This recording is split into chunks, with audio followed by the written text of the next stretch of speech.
with us. I really don't know him, but just now we were introduced. I was very happy. I thought he is one of our ex-students, but he is not. He comes from Goa. How many of you have heard of Goa? All of you.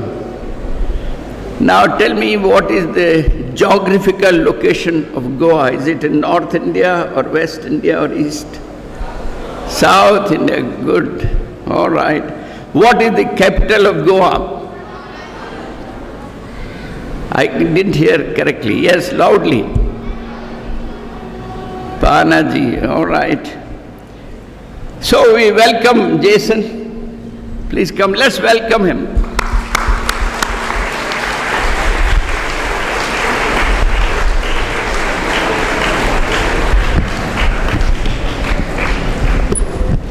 Thank you, Dr. William.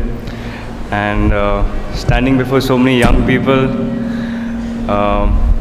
it's a great privilege and honor. Thank you for this opportunity again. You know, as a child,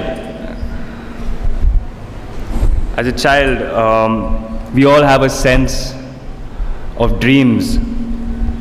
We all dream. And a sense of wonder. And right since as little as the front row here, I've been a dreamer. I've caught myself dreaming, and I've dreamt big.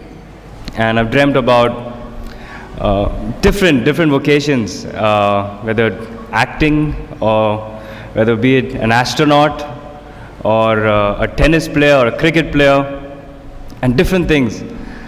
And that sense of wonder is sometimes so important for each of us, and I was really attached to it. But along with the sense of wonder, it is important when your head is up there to be grounded firmly on the ground. And that ground, okay, is principles and values. Principles, values and discipline that has been ingrained in me over the years. I can remember teachers who have, in fact, just now I was reminded, teachers who have pinched me, like, and knocked me on the head, scaled me. And I remember their names, I remember their faces, I remember their expressions, and most of all, I remember what they conveyed through all of that. So while I used to wonder and dream a lot, I also was sort of forced, or rather, when I look back now, I was privileged to be disciplined and to go through that kind of teaching. You know, only if somebody loves you, they will correct you, you know. And I pity the child who is not corrected. Because when you're corrected, you know right and wrong. You know that there are certain values, just like the law of gravity. You know, all of us are on the ground. If the law of gravity wasn't present, you'll be floating. You'll all be up there, one up and down, pushing each other, yeah, as light as a feather. But just like the law of gravity, it's so real. In the same way, there are disciplines, there are principles, there are values that each of us need to gird ourselves with, need to explore. You know, my growing up in a world such as this today, where we have the privilege to have media and, you know, different tools, whether it's the internet or the TV, etc. There are a lot of messages, you know, and a lot of people claiming this and that. But fortunately, you know, just because I want the sky to change and become green, it doesn't. You know, it still remains blue. In the same way, the truth never changes. The truth remains the same. And when I realized that in my life, it changed me. You know, thank God for that. Thank God for that. It changed me in such a way that, God, if you exist, please show me that you exist. And I was struggling with a lot of issues in my life. You know, I might look like, I don't know, at least people tell me that I'm good looking. But the fact of the matter is, I knew deep down in myself that I wasn't happy with myself. And every time I looked at somebody else, you know, did you know that there's always going to be somebody who is better looking? The idea is not to get into a rat race and say, oh, I want to look like Shah Rukh Khan or the next Miss Universe or something like that. And we get pressurized. And as a child, I was pressurized a lot. Sometimes it got in the way of my studies even. But I want to say this, that when I realized, like in Psalm 139, that God had formed me and He knew all of my days even before one of them came into existence. Can you believe that? He knows every hair on your head. Wow, that's a deep thought. And He's searched me and He's known me. He knows all my ways. You know, when I came to terms with that, it gripped me. It gripped me so hard that, God, I want to taste your love. And one fine day I was at this camp and, you know, and God just, I can't believe that there was a God looking after my whole life ever since a child and directing every step of mine. You know, so there's one thing that if I can leave back with you all is that, you know, God loves you. And that no matter what people say about you, no matter what you think about yourself even, you know, God loves you and He cares for you. The family that you're in, the home that you are in, the friends that you have, the teachers that you have, are put there by God Himself. And is there for a reason and a purpose. And you might not fully understand it now, but one day when you look back, you will. And you will be thankful. You know. Till today, if I see my teachers sometimes on the street or even on Facebook, I'd go out of my way to thank them. You know. And it's a wonderful feeling. And life is like that. It is a cycle.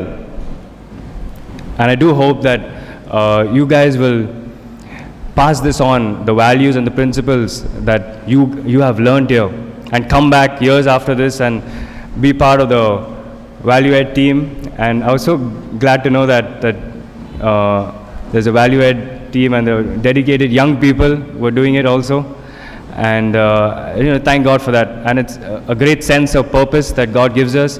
And no matter what vocation you'll choose tomorrow, once you'll pass out from here, especially the elders, the older generation, you know, the 10th, 11th and 12th, what you'll pass out, remember that God has designed. And as long as you connect with the source, it's like a laptop or a computer. As long as you're connected, you will be charged.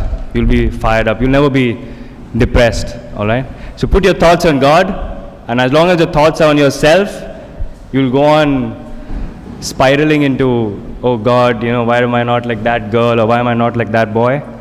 But remember to keep your focus on God, because God made you unique, and God loves you, all right? Like nobody else can. I want to thank you for this privilege, yeah? You can ask me questions, and yeah, Jason, what exactly attracted you to the Lord Jesus Christ? You can look at the audience. For me, it was even when I went to the camp, I had gone there for the wrong reason, I have to be honest before God. But now when I look back, it was when I was seated there and this preacher was preaching, and the Lord just convicted me of the wrongdoing that I'm doing. Because when I was doing the wrong things, it didn't bring a sense of fulfillment. It's sort of like a mirage. You know what a mirage is? A mirage in the desert.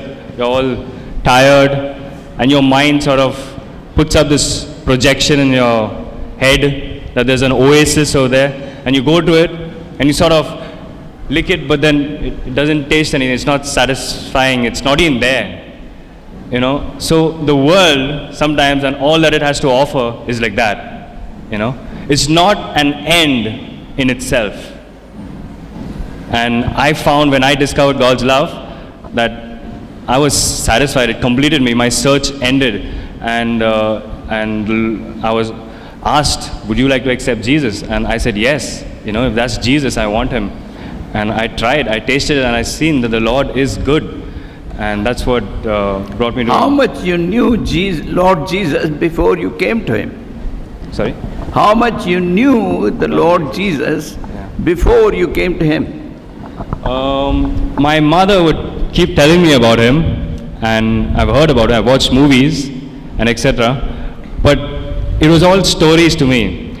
But one fine day it made sense when I sought after him, when I called him.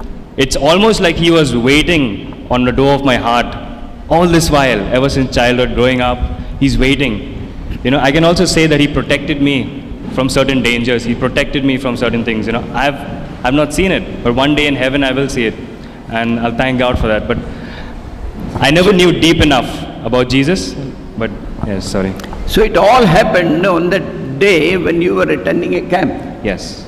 I see. What was the verse which really pierced your heart? Yeah. Is there any verse you can quote? Yeah. The verse on Psalm 139, it says that, the whole psalm in fact, and it says that, I have formed you in your mother's womb, and I have called you, So that really gave me a sense of belonging and That's really awesome. God spoke to you. How old were you then? I must have been 19 or 20. 19, I 20, see. yeah. 19 or 20. So I think you were older than all the students around here. But ever since you have come to know the Lord Jesus Christ, what changes have come into your heart? A mighty change.